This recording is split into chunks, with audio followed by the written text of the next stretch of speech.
Assalamualaikum warahmatullahi wabarakatuh. Selamat pagi. Apa kabar kalian semua di rumah? Alhamdulillah, luar biasa. Senyum ceria, giat belajar, penuh semangat.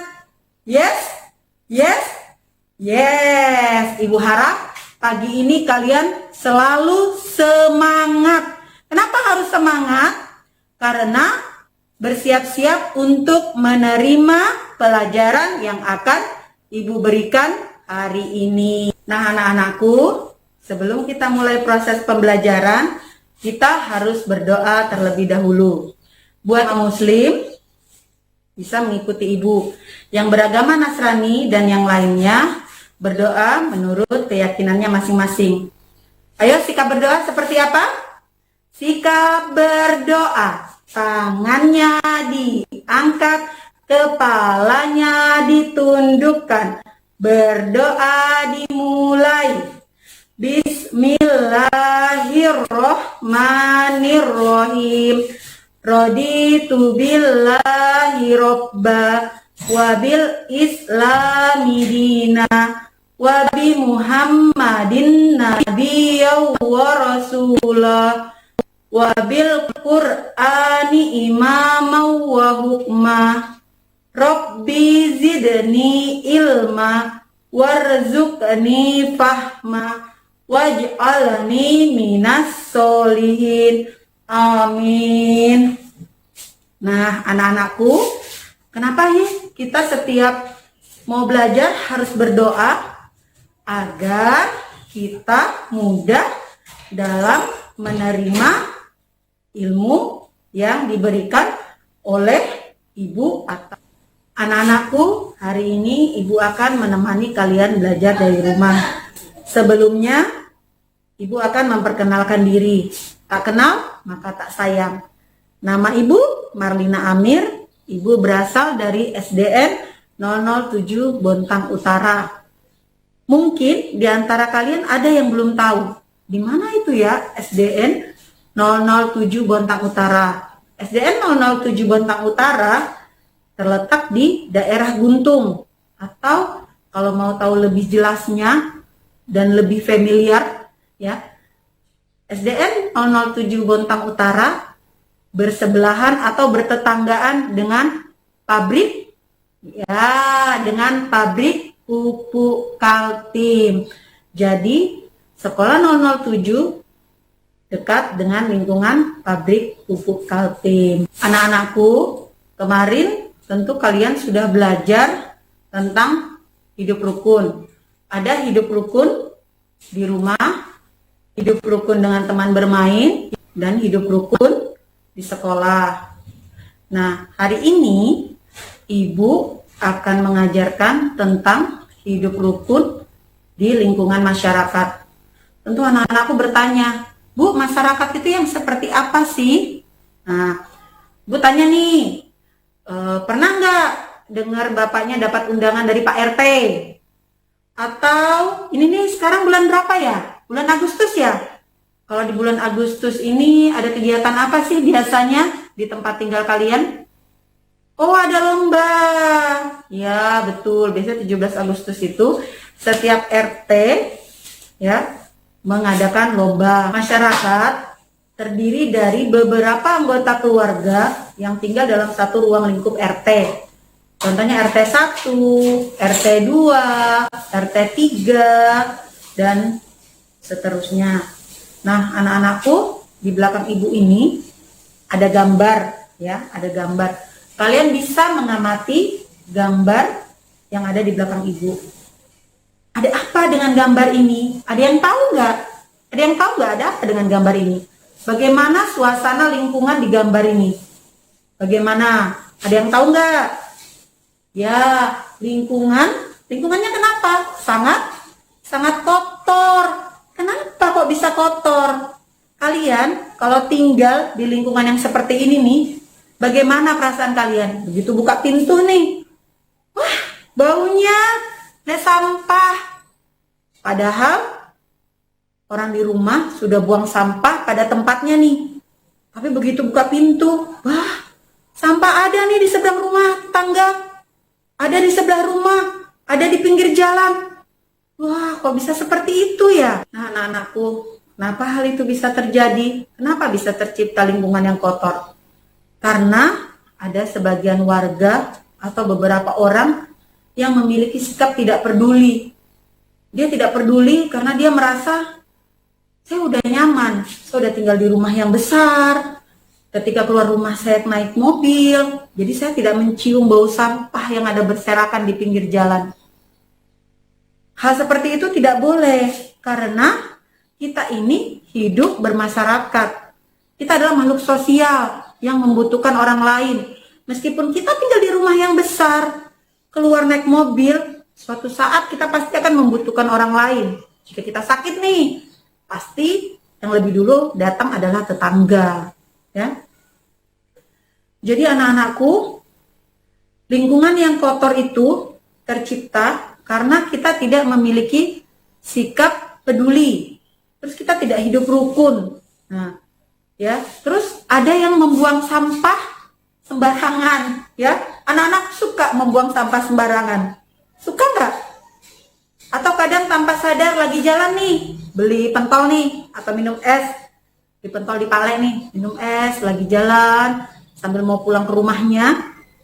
Wah, ngelihat kiri kanan, oh nggak ada yang lihat, buang sampah. Itu sudah termasuk sikap tidak peduli atau apa? Ya, atau tidak menjaga kebersihan.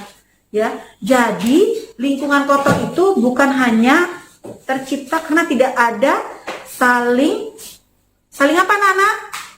Saling apa? Tidak ada saling peduli antara warga dan apa? Dan sikap ingin menjaga kebersihan. Jadi bukan hanya dimulai dari masyarakat, tapi harus dimulai dari diri kita sendiri nih. Anak-anakku juga harus. Ketika anak-anakku belajar untuk tidak membuang sampah sembarangan, terus memungut sampah yang ada di jalan, itu adalah salah satu sikap yang apa? Ya, yang sudah ikut menjaga supaya lingkungan tidak kotor. Nah, berikutnya ada gambar lingkungan yang bersih. Nah, anak-anakku lihat dong di gambar ini. Ya, lingkungan yang bersih tercipta tidak dengan tiba-tiba seperti sulap atau seperti yang kalian pernah tonton di TV nih. Kalian pernah nonton apa nih? Tom Jerry ya. Cek. Dia menjentikkan jarinya, kemudian sapunya bergerak sendiri, membersihkan sendiri. Oh, tidak, itu hanya film kartun, ya. Saat lingkungan bersih, itu membutuhkan kerjasama bukan satu orang, bukan hanya Pak RT saja, atau hanya orang dewasa saja, tidak. Tapi lingkungan bersih tercipta apa? Karena ada kerjasama dari seluruh warga yang ada di lingkungan itu. Kalian bisa lihat toh, anak-anakku bisa lihat, ada gambar itu, ada ibu-ibu, ada anak-anak, dan juga ada bapak-bapak. Ya, ketika mengerjakan pekerjaan yang berat, ya, itu adalah tugas dari bapak-bapak, ya, karena mereka memiliki tenaga yang lebih kuat. Anak-anak membantu apa nih, Bu? Kalian bisa membantu memungut sampah, ya, membersihkan sampah. Ibu-ibu juga bisa. Nah, ketika kerjasama tercipta, ketika hidup rukun tercipta di lingkungan masyarakat, ya, maka terciptalah lingkungan apa? Lingkungan yang bersih. Tapi ingat sekali lagi, lingkungan bersih tidak tercipta dengan sendirinya, ya. Lingkungan bersih harus terus dijaga dengan cara membuang sampah pada tempatnya. Anak-anakku, membuang sampah itu memang sepertinya sepele. Tidak apa-apa kok, sampahnya hanya sampah kecil. Oh, jangan salah. Semua dimulai dari hal yang kecil, ya. Kalian makan pentol seperti yang Ibu bilang tadi, buang plak. Jika satu orang ya, makan 2 bungkus pentol, kemudian ada 10 orang, itu kira-kira seperti apa sampahnya? Pasti menumpuk kan? Dan akan dihinggapi lalat. Nah, lingkungan akan terlihat kotor. Jadi, sekali lagi, lingkungan bersih tercipta karena ada kerjasama dari semua warga. Dan kalian pun, meskipun masih kecil, ya, tetap termasuk dari lingkungan warga itu sendiri. Nah, buang sampah pada tempatnya. Nah, biasanya ya, kalau sudah selesai kerja bakti nih, kalian tentu pernah ikut kan? Pernah ikut bapaknya kerja bakti atau ngelihat ibunya menyiapkan makanan untuk siapa? Ya, betul. Untuk orang-orang yang melaksanakan kerja bakti. Biasanya kerja bakti itu dilaksanakan hari apa? Ada yang tahu? Ada yang tahu nggak? Dilaksanakan setiap hari Minggu, ya. Kenapa dilaksanakan setiap hari Minggu? Karena hampir semua warga, kenapa sayang? Ya, betul. Karena yang kerja di kantor, yang sekolah, ya, libur. Jadi semuanya bisa ikut turun untuk membantu apa? Membersihkan lingkungan. Nah, anak-anakku, gambar di belakang, ya, apa yang kalian lihat? Ya, yang kalian lihat adalah lingkungan yang sudah bersih, ya, yang asri, nyaman, mau main sepeda, mau main layangan, duduk-duduk di luar, atau apa? Ya, atau yang mau main petak umpet juga bisa, atau ada yang mau makan jajanan yang lewat depan rumah bisa. Seperti kalau sore tuh ya, sering kan di rumahnya lewat Pak Le apa? Pak Le bakso yang pakai gerobak dorong tuh. Yang pakai gerobak dorong. Nah, kalian bisa duduk di situ sambil menikmati makanan tanpa perlu merasa khawatir ada lalat, ya, ada lalat yang terbang dekat bakso atau mencium bau sampah, ya. Seperti Ibu bilang tadi, bahwa lingkungan yang bersih tercipta karena kerjasama semua warga masyarakat. Saat lingkungan bersih, kita akan merasa nyaman, ya. Nah, selain itu, ya, kita juga bisa menggunakan sampah, ya, sampah yang bisa didaur ulang atau digunakan kembali nih, seperti yang dilakukan oleh teman-teman kalian nih. Mereka membuat prakarya, ya, seperti Edo. Dia membuat prakarya dari apa? Dari bahan yang ada di sekitarnya. Bisa seperti daun, ya, daun-daun kering, terus biji-bijian, ya. Kenapa mereka membuat dari itu? Ya, mereka bisa membuat prakarya berupa kolase, ya. Berupa kolase, digambar dulu, kemudian baru ditempel. Nah, kalian bisa menyebutkan bahan apa aja yang digunakan oleh Edo, Siti, dan Udin, ya. Nah, kemudian tentu kalian tahu bahwa masing-masing anak menggunakan bahan atau biji-bijian atau daun-daunan dengan jumlah yang berbeda. Nah, dengan jumlah yang berbeda, ya. Ibu punya soal nih, ya. Ibu mau kalian menjumlahkan berapa hasil dari angka yang ada di belakang ibu dan berapa hasil selisih dari angka tersebut.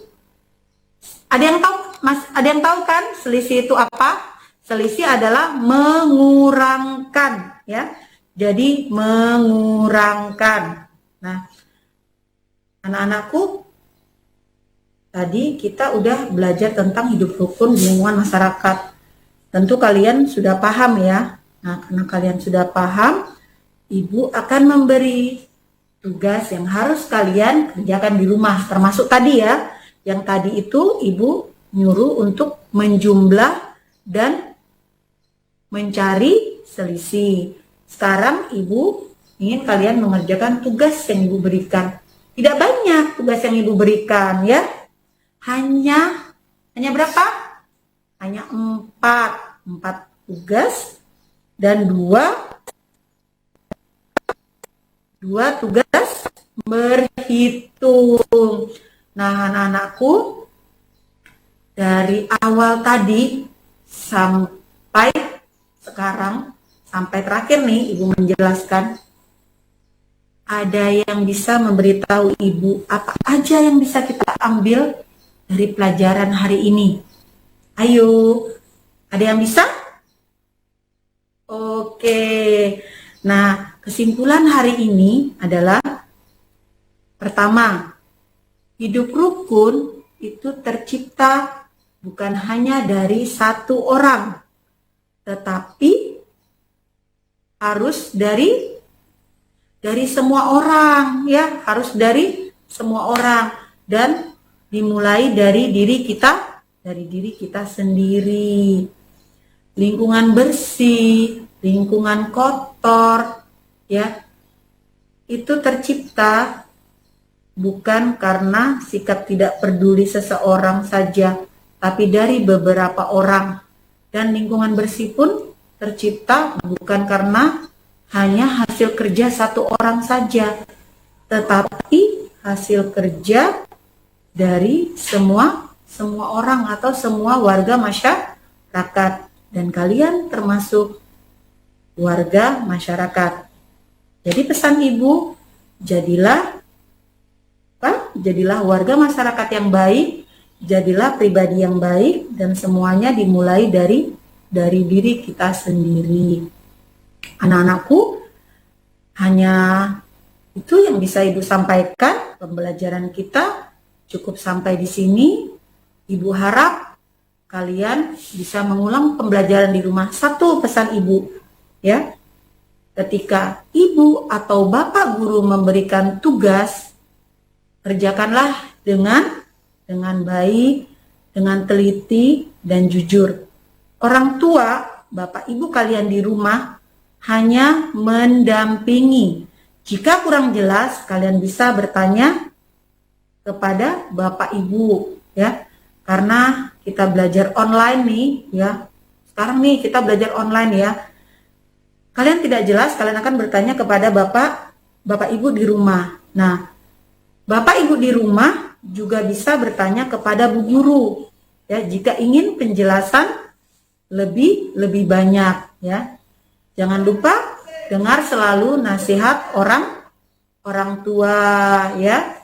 Karena orang tua kalian adalah pengganti Ibu Bapak guru di rumah, ya. Anakku, sampai jumpa. Semoga sehat selalu. Ibu akhiri. Assalamualaikum warahmatullahi wabarakatuh.